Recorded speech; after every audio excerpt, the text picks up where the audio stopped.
Yeah.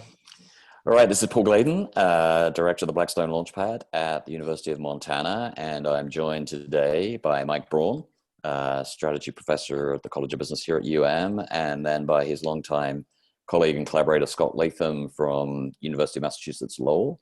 And we're going to talk today really about recessions. Obviously, kind of COVID-19 is having pretty dramatic effects on the economy right now, and we want to understand how are we going to come out of that? What do we need to do to respond? And what can we learn from recessions that have preceded us that might give us some insights in kind of what to do next? So let me hand over to Mike and Scott to sort of introduce themselves, maybe just get a little bit more context on their background and experience, and then we'll dive into some discussion around this topic. So Mike, you want to jump in first? Yeah, thanks, Paul. So I've been at the University of Montana's College of Business for 13 years. And during that time, I was fortunate enough to actually engage in research collaboration with Scott Latham, doing our research on recessions, but specifically on how management can try to navigate recessions. So, there was sort of an old view that they could, that you had to sort of batten down the hatches during recessions. And then we really started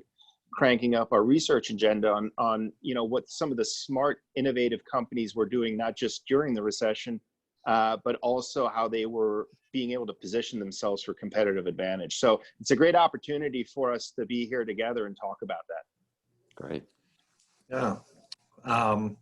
Building on what Mike said, I think, for me professionally, I came out of the software industry, got my doctorate in the midst of the dot-com crash, and that really shaped my perspective on recessions, decline, how companies reinvent themselves, how to find some path to not only survival, but, making it. And so Mike and I have done a boatload of research on both the dot-com recession and the Great Recession. So someone once commented, when I was getting my dissertation, someone said, great job. And if we're to believe you, there's a recession every 6-7 years on average, and you're going to be like some kind of Frankenstein monster that you come out when there's a recession, then it'll end, they'll put you back in the closet, and then we'll bring you out again. What's happening? So it's good. Some of the stuff that Mike and I did now with the Great Recession, that's 10 years old. Right. And at it, and you're like, wow, we said some pretty interesting things, and now there's some relevance, sadly, I guess, what we had to say. But here we are again. Well, I'm glad we're getting you out of the closet and dusting you down and sharing your insights. So, is it sort of fair to say in a way that in many ways we can learn most about business from recessions, because that's when it's toughest, right? It's sort of, in some ways, it's easy to be successful when kind of you've got a strong kind of tailwind in the economy. I believe that. I think, Mike and I are of the Porter school of thought relative to strategy. If I had to take one concept and give one lecture around strategy, it would be the notion of the trade-off. And anytime I see a company in trouble, I think it's a failure of a leader or to make those trade-offs, to make those decisions. I think people shy away from tough decisions. I think they shy away from confrontation. I think most managers don't recognize how quick resources go. And during a recession, they go even quicker. So if you make tough decisions, and more so, if you can't sell people that this is why I'm making this decision, I know it's painful, folks, but we need to get to the other side of this. Right. I have no hope for that company. So. Yeah, and I agree. I mean, I teach an MBA course, level course on organizational decline, really focused on, a manager's mettle is tested during the hard times, right? And Warren Buffett has said that we see who's swimming naked when the tide goes out, and the tide has certainly but it's gone out in a tsunami style way, right? And we see that so many companies just right now are obviously having to close up, or really the smart ones are saying, okay, I guess I have to become very flexible even under this circumstance of not even uncertainty, but ambiguity, right? So that's where I think we'll have some very interesting sort of case studies of how companies are readjusting in the short term, and then obviously for sort of the long term, what is deemed that will be the new normal. Right. So given you've done this research on previous recessions, what are some of the sort of key takeaways? What are some of those trade-off decisions that kind of some businesses have got right? Or what are some of the things, kind of, Mike, to your sort of analogy, that kind of those folks that are swimming naked have been exposed as kind of not having in place? So you maybe give us some examples or talk us through some of those key trade-off decisions. Go ahead, Scott. So, I think for me, if we could step back, Paul, one step. Sure. I think if you look at recessions, they really fall into two camps. They're either structural in nature, where there is some sort of broken mechanism within the way exchange happens. Mm-hmm. A recession was a structural recession. Yep. There were big issues with the financial system. Yep. Or they're behavioral. And I think behavioral, they speak to the way that people perceive things, and then they start to herd. And then that herding behavior causes a significant contraction in demand, Mm-hmm. and result of recession. And I think the dot-com recession was more that type. People got a little panicked around their investments in these business models like pets.com. Listen, if you gave them another 18, 24 months, they probably would have made it, but people panicked and they pulled, and that was the end of that. With this recession, I think coming into it, we were pretty structurally sound, at least here in the Boston area. And now we have, due to the policies, which I believe were needed, delved into the realm of the behavioral. And the reason I say that is I think for any recession to start to run its course, you do need some liquidity. In the past recessions, you had liquidity in the form of stimulus checks. Mm-hmm. I remember I got my stimulus check, my wife and I, the last one, I think it was $1,200 in total. And we went out and we bought a new dishwasher, dryer, and a clothes washer. Right. That's exactly what it was intended to do.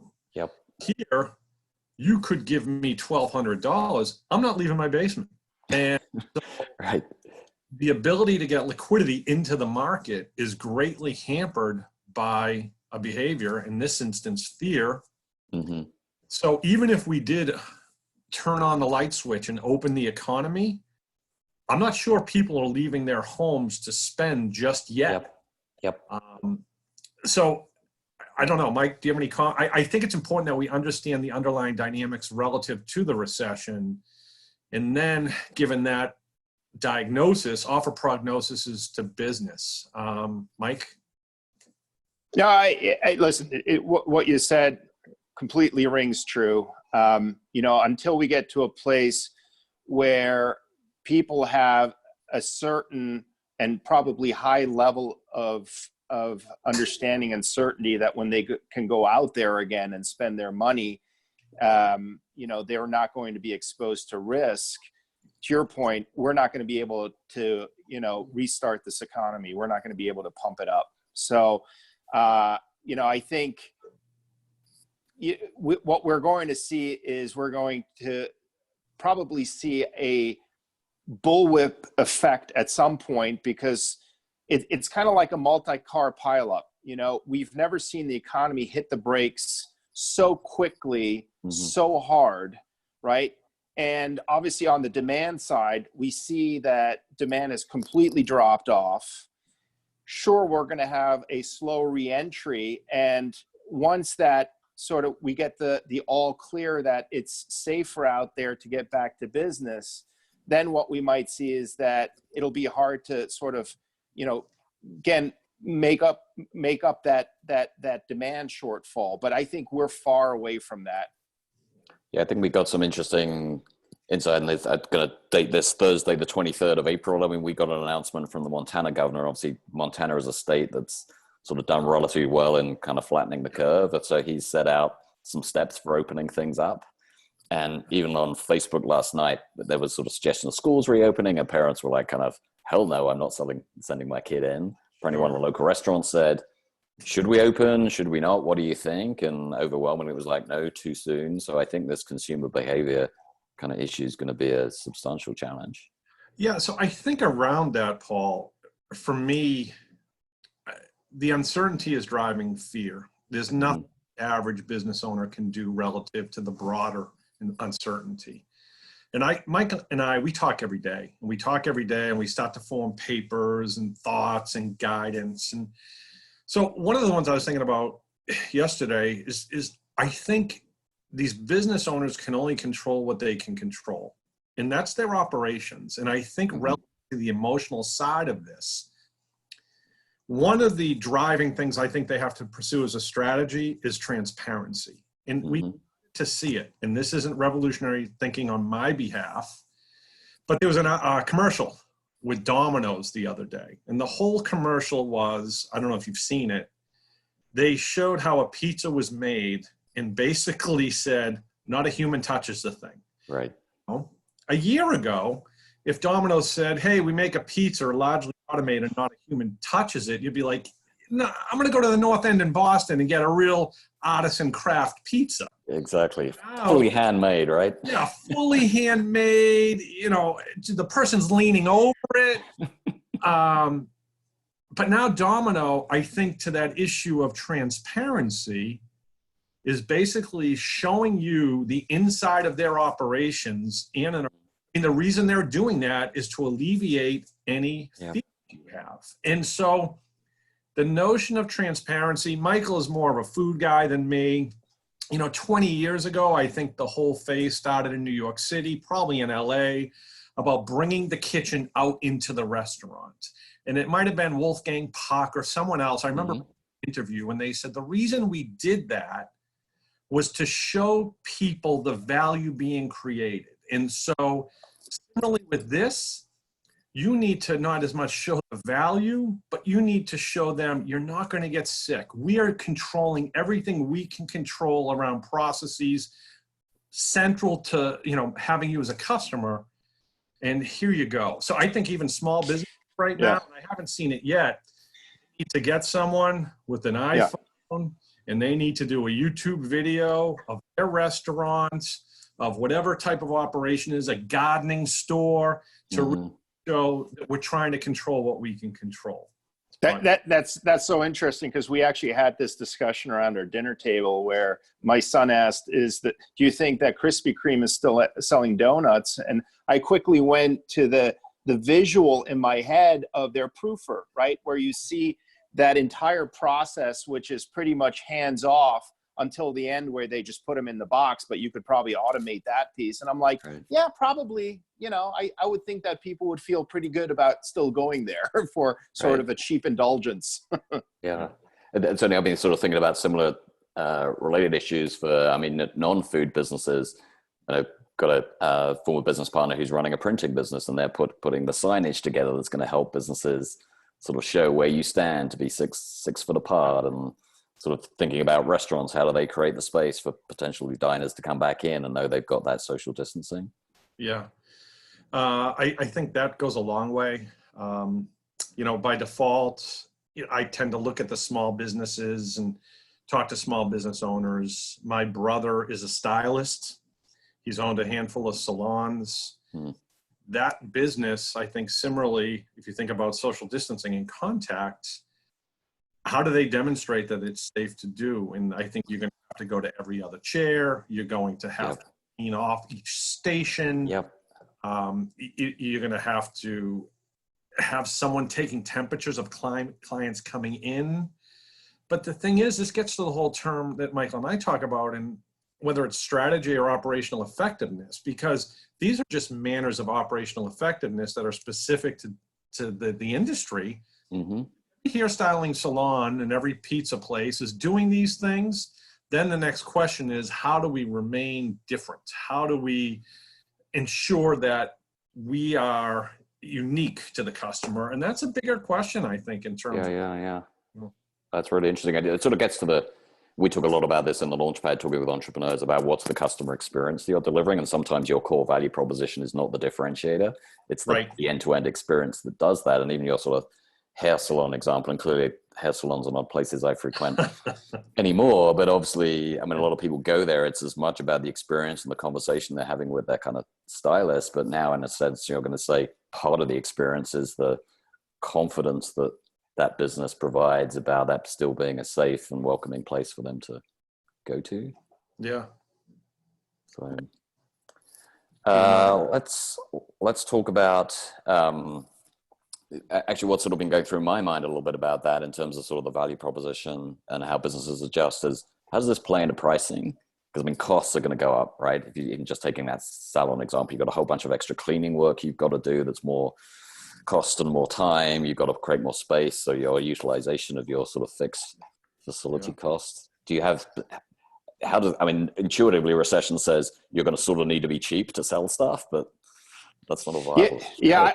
I think that one is interesting because, you know, a lot of innovation, especially business model innovation, happens during a recession. I mean, when we look at the companies that were founded in the last recession, it was Airbnb, Uber, Groupon, right? And there it was really the trade-off of more value for a lower price. Yep. But to your point, now it'll be interesting what happens with companies whose cost structure goes up and they can't necessarily drop the price, right? And we're seeing this across the board. I mean, especially retailers with workers who are saying, hey, you know what, you need to make sure that we're going to be safe and taken care of and so on and so forth, and even just the environment. So I think it'll be interesting to see those companies that actually figure out how to bring that transparency and that confidence to the customer at a lower price, but also simultaneously giving them more value, right? And I think that's where you're going to see some of the blue ocean innovators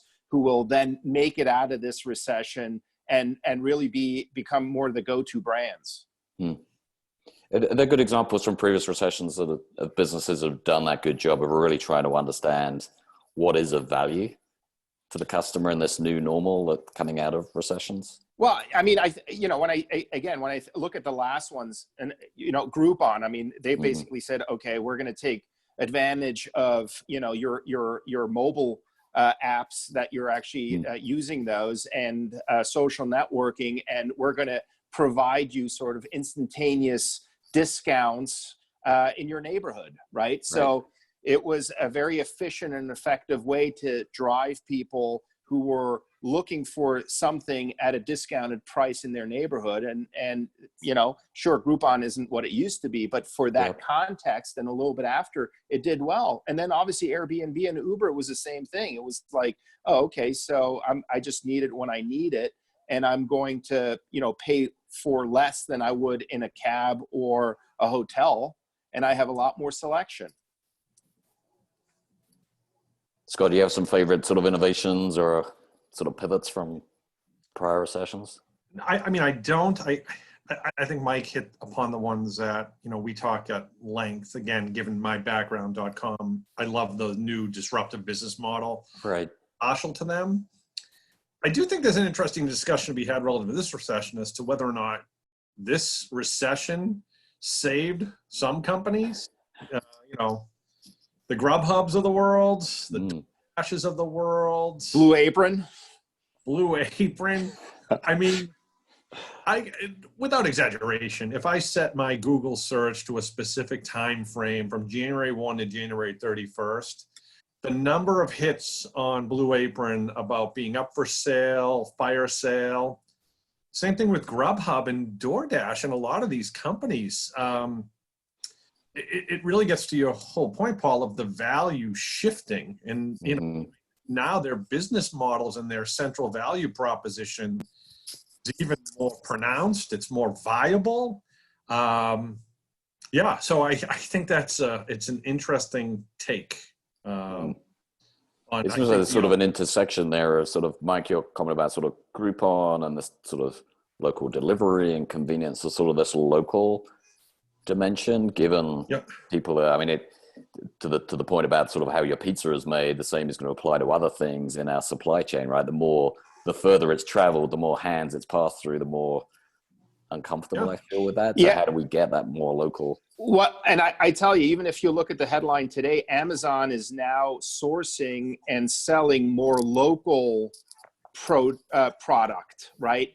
Because they know that, you know, they can, to your point, just shorten, you know, that travel / hands-on time. So, you know, listen, I think, you know, it starts and ends with the consumer, right? We will have to see how they change their behavior, what they prioritize. Sure, some of this is short term, but long term, we're going to see shifts, permanent shifts in what they prioritize, how, what, when, where they want to shop. And it'll be those companies that can anticipate that and shift their business model to centrally address those wants and needs of those consumers that will reign the day. Yeah, I agree. I think this recession, it basically pulled forward a lot of things that we knew were going to happen. Absolutely. I took a picture just for Mike, because we always get a kick of sending morbid retail death pictures to each other. We do. So the GameStop in the center of my town, it shuttered about 3 weeks ago. For me to say GameStop was on its last legs, that's an academic with the firm grasp of the obvious. I do think they probably would have had one last gasp at type of renewal, and that's just not privy to them anymore. Macy's, same deal. Kohl's, it's just this recession, it put a lot of bad companies out of their misery. So I think in that regard, to Mike's question around the consumer, like I said, I think going in this recession, the structural aspects of it were fine. So now we have to see the fluidity of capital. Where did capital shift in this economy? I think one of the unintended consequences of this, I think you're going to see more concentrated power in companies like Amazon, Netflix. Again, a month ago, 6 weeks ago, people were, hey, has Netflix seen its best days? And now Netflix is one of the companies that's benefiting from this coronavirus. Totally. Yeah. So I think seeing the behavioral shifts in line with the way that capital's moving in the market to new business models, we're going to see probably a year from now a dramatically transformed company that will be more consolidated into these platform businesses. Netflix, Apple. I'll tell you one that's kind of curious is Disney, because if you look at Disney was the classic BCG company. They had their parks, they were their cash cows, they had a high operating margin, and they shunted that money to fuel Disney Plus in their business, subsidized some of their declining businesses with ESPN. And now Disney, I don't know. I mean, we'll see. That cash cow, it's not there anymore. And who knows when people are going to return to the parks. Disney streaming, which was going to be a strong player, they've taken a backseat, I think, to the Netflixes of the world. And I don't know. So there's a lot of moving parts. The platforms consolidate. I don't know. Mike? Yeah. Paul, anyone? I'm sort of curious on the, Mike, you sort of made that statement. It's all about the consumer, right? How do we understand what the consumer is? And Scott, you made this great point earlier about the kind of transparency to the customer. What else can businesses do to try to understand, anticipate customer needs? And also to some extent, and this was going through my mind earlier in the week, how can a business essentially figure out if really they are dead on their feet and there's no way back from this, as opposed to like, no, we have the opportunity to retool our business and kind of get on some new customer wave here? Yeah, I think that one is interesting. I'll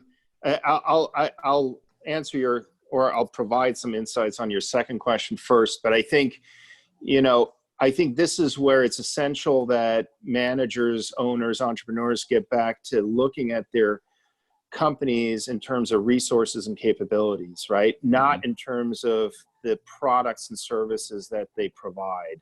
And we've seen this obviously with, for instance, the distillers. I mean, from a product perspective, it's obviously, distilled spirits or it's beer or whatever it is. And it's actually the resources and capabilities that you're manipulating, grain into alcohol that you can turn into hand sanitizers. So it really is about trying to figure out how you can go back to your base ingredients, whether it's intellectual capital or obviously your processes, and how you can redirect those into products and services that lead into the emerging demand curve. Scott?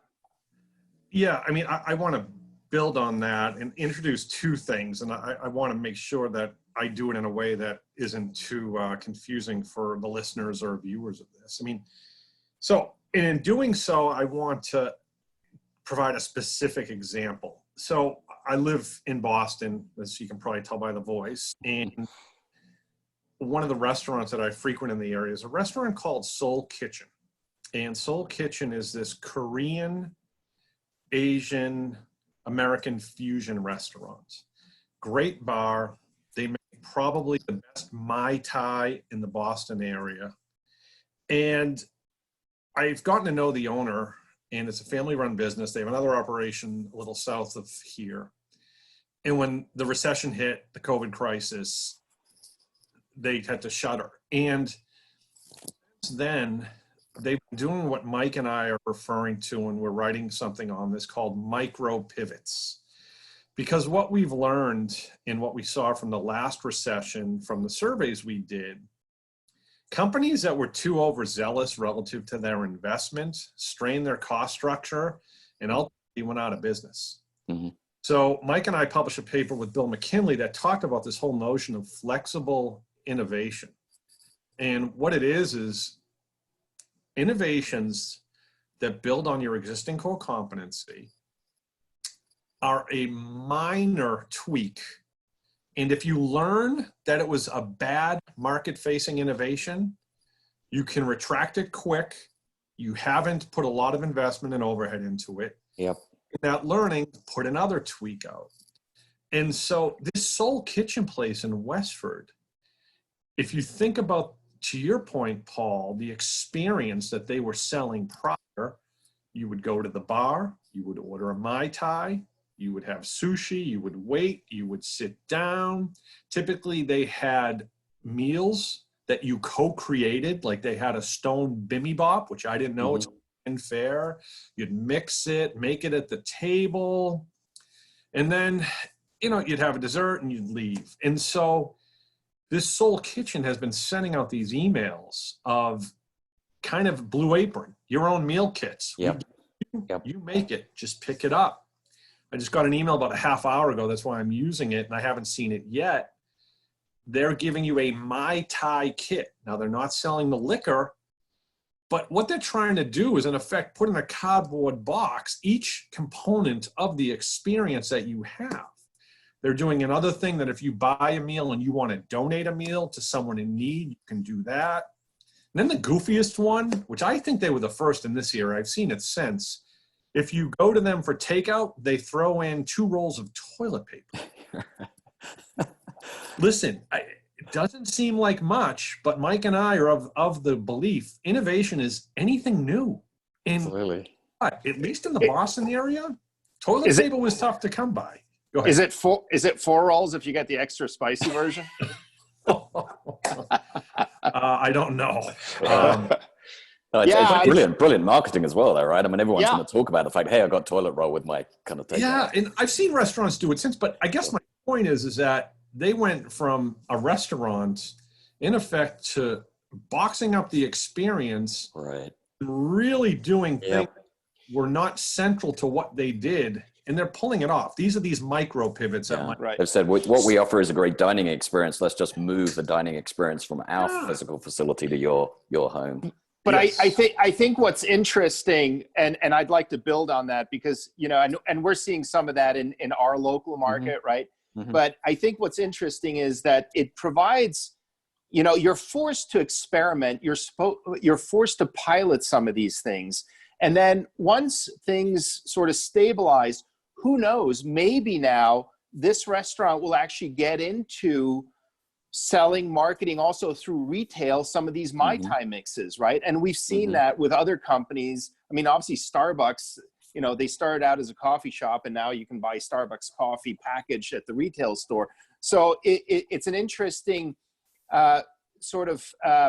period to be forced to experiment. And then on the back end, some of these things might not just stick, but might become real growth drivers for these businesses.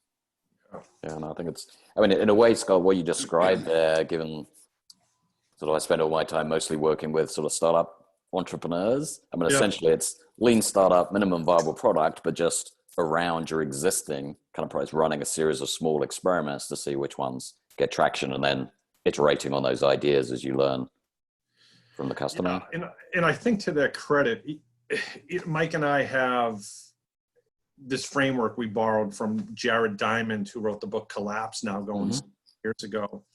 You know, Mike, it's what? Failure to anticipate, failure to perceive, failure to solve. It's a great book. I'd encourage anyone to read Collapse. So at least this business owner, in running a restaurant, is one of the toughest businesses to run. There was no failure to try here, and there are flexible innovations that can easily be rectified. You know, so I think these small micro pivots are central to surviving. You know, we do know, again, from our research and the general recession research in general, you across the board and basically come in and say, all right, every business unit, 10% off, lay off, you know, staff, that business will not make it. That business will not make it. The research shows it, you know, and that gets to the conversations around trade-offs. And what are our core businesses? Where does value get created? What were the seeds of businesses that are likely to expand once the recession ends? But making that sales a lot different. If you say, hey, everyone 10% across the board, you're everyone's buddy, but you're not doing the business any favor. I'll tell you that much. So I'm curious if there's something here in terms of sort of the sunk cost fallacy, right? Often kind of people are like, well, I've invested so far in this, so I've got to keep trucking. Yeah. But we also hear, right? I mean, it's only coming from the UK. America has always sort of held out, right? As this sort of this great entrepreneurial kind of society and culture, which has sort of celebrated failure in terms of people learning, and then kind of investors like people that have failed because they've learned how to do that. So is there something in that about, again, entrepreneurs looking at some of the businesses saying, this is not going to get off. I've got to just write off that sunk cost and say, how do I use my entrepreneurial skills to start something new and different that's going to be in a better place than the business I was in previous to this? Yeah. Mike, you were nodding. So no, you know, I don't know how far down the line you're going to get till you sort of put a full stop, right? I mean, I think if obviously demand completely dries up, then, you know, the market will tell you right away. I do think that, you know, especially in this environment of ambiguity, especially with consumers, I mean, listen, they don't necessarily know what they need, hence sort of, you know, buying all the toilet paper. It's like, that was kind of irrational. Not knowing if you're going to have income, not knowing when stores are going to, you know, or restaurants are going to open up. I mean, all this ambiguity out there. But I think that, you know, businesses can actually help to bring a little bit of sort of education, what they're learning to their customers, right? Mm-hmm. And saying, and this can be done super on the cheap. And we're starting to see that on some of the social media. It's sort of like, well, here's some things to think about, right? Here's what we're seeing.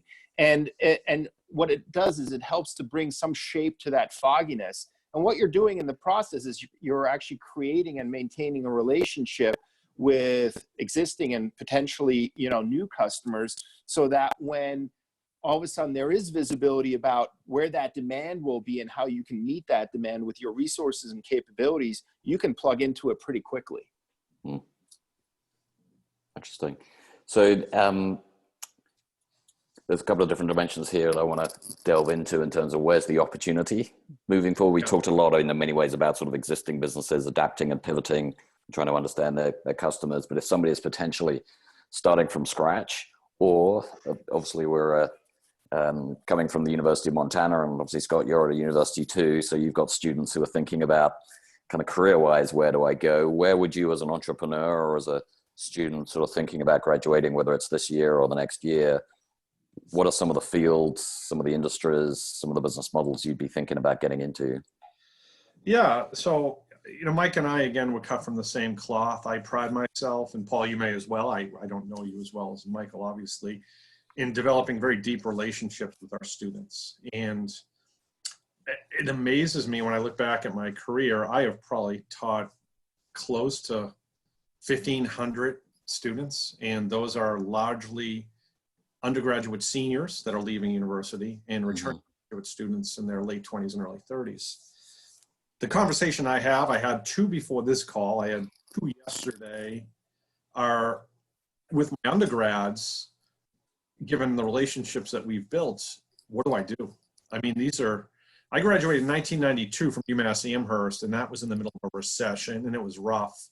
Nothing compared to what these poor kids are dealing with. So the number one piece of advice I give them, under the premise that all business is local and that UMass Lowell students, the numbers are 90% of them stay within the 495 belt, which is a route around Boston. Yep. That they need to, the first consideration is industry. I had a young man yesterday, Puma's North American headquarters are here, and he wanted to get into athletic apparel. And they basically notified him last week that they were canceling the job. What kid? You know, I mean, he wanted to work for Puma. Yep. And he had a job in hand, and then this happened. So I told him, I said, listen, I know you want to go into retail and probably some sort of sports management role. That ain't happening. You know, you look at the apparel industry, that is an industry that is going to be crushed for the foreseeable future. I said, so what are the industries in Boston that you can get into? You know, and I try to stress that's the other thing. There are people being hired. And so in Boston, IT, biotech, medical devices, healthcare, and then look at the intersections of those industries. Not surprisingly, AI and healthcare, medicine. And I said, you know, it's important to get into those industries that will give you a level of stability. You can learn, you can reassess. You're going to have a bazillion careers over the course of your professional life. Absolutely. But take an industry focus that's local, that's going to challenge you, and that's the advice I'm giving my kids here in the Boston area. And one opposite, financial services, another industry here. But 6 months ago, State Street, one of our biggest companies, laid off 1,500 high-level managers because they were replacing them with AI. I don't give blanket advice as to just any industry. It has to be an industry that is growing. So, cool, Mike. You have perspectives? Yeah, I'm going to address this more in terms of, you know, the value that sort of graduating students can provide, and you know, I think more than ever it'll be important to justify, you know, your salary and the return on investment that you will bring to that. So, you know, some companies are going to be focused on stabilizing or growing the top line, and others are going to be focused on obviously bringing efficiencies internally. Most of those are on the latter one. So the more that you can justify, you know, how your skill set can move the needle in an organization, I think that's where it is. The other thing is, and maybe I'm a little bit of a contrarian here to what Scott was saying, I do believe that there are opportunities to, you know, zag when everybody else is zigging. So sure, everybody's going to go into some of these sort of, you know, higher demand growing industries, but I do think that there are opportunities to go into apparel. Apparel is not going to die, right? But you can actually go in there and come in sort of at the bottom, and then when things come back, they'll really grow. And it's something that I did when I was finishing up my MBA. I mean, during that time, the mania was the dot-com era, and I was looking at venture capital, but I ended up going into private equity, which is much more focused on mature industries, and the returns were nothing. And when the market sort of moved because the dot-com, bust happened, it was a great place to be, right? So I would also think about some of those contrarian moves. Now, you know, would I necessarily go into the airline business? Probably not, right? But there's probably a spectrum where you can go where they're going to need talent. They're going to be happy to see you. And you're going to be part of, you know, rebuilding these industries that will look very vastly different. That's awesome. we got about 2 or 3 minutes before we kind of wrap up here. Yeah. Do you have some closing thoughts or words of wisdom that you want to share, whether it's for students, whether it's for entrepreneurs, for existing business owners? Yeah, I mean, every day brings more data, more information. Yeah, I think, unfortunately, this is going to be a slog. It's Sure. just until we get therapeutics. You know, the vaccine thing, hey, who knows? I mean, you read some things coming from reputable sources. They'll tell you that we could do it in 18 months. You know, I saw a Harvard epidemiologist say, listen, this isn't a flu virus, it's a cold virus. Do we have a vaccine for the cold? No, and I'll tell you why. It's impossible. So we're never going to have a virus. And you hear that and you're like, okay. But I think this is not going to be resolved by the end of this year. Best case scenario, mid next year. Right. Yeah, I don't think there's a lot of good news. I think it's just one day at a time. I don't know. Yeah. That's probably not. Then to some extent, Scott, that's what's been going through my mind on the assumption that, yes, this is going to be a long time through this. Yeah. It's those industries that are dramatically impacted, travel in particular, and to a certain extent, hospitality. I mean, in some ways, does that money essentially just disappear because we've got so much unemployment, or will over time sort of wealth and income sort of transition into new sectors or into sectors that will grow? Do you have, I'm not sure. Yeah, I mean, I do. I think that gets into the whole issue around fluidity and how does capital manifest itself into these new business models. I mean, I looked at any balance sheets now. Mike's better than this than me, but someone like a Marriott. Right now, there are bright people at Marriott that basically say, we have this cash on hand, we're pretty solid. What does the next business model for Marriott look like? And then to the customer value, rather than this 20-story, 100 units a floor hotel, is it, cabins or these boutique hotels? Like, these smart companies will respond. Yeah. Then it gets to the point of, well, if we had a vaccine in a year, they're not going to do that. But if we don't have a vaccine for 5-10 years, they absolutely will do that. So I think anyone, I say this with regard to investing in any level, whether it's personal investing or business investing, to the degree you can, I think we need to wait till midsummer to start to make, even VCs, you're going to see the VC money not dry up. Sure. Yep, just on the sidelines. Yep. So, yeah. Mike? Yeah, no, listen, it's one thing to sort of academically, research recessions. Obviously, the reality is pretty stark, and I personally feel for a lot of the small businesses out there. The aid is slow in the coming, and it's not always sort of doing what it needs to do. I think that the only thing is to sort of hang in there and be flexible enough to try things, right? To listen to the market, to listen to both existing customers as well as some of the weird inquiries that might be coming your way, where you say, well, that's not why we do that, but why are you asking? And there might be sort of new customer segments evolving that you can cater to, right? Yep. But to Scott's point, I think, this one it's indeed going to be a slog. And I don't feel good about doing this kind of research now. Well, I appreciate you both sharing kind of your insights. It's been a really kind of stimulating conversation. And I mean, maybe to Scott's point, we should revisit this in a couple of months' time and see where things are playing out, and can see if we have a little better read on where some of the opportunities may be. But I think there's plenty of food for thought in this conversation, and appreciate you both taking the time to share your insights. Thanks, Paul. Yep. Take care. Thanks a lot, guys.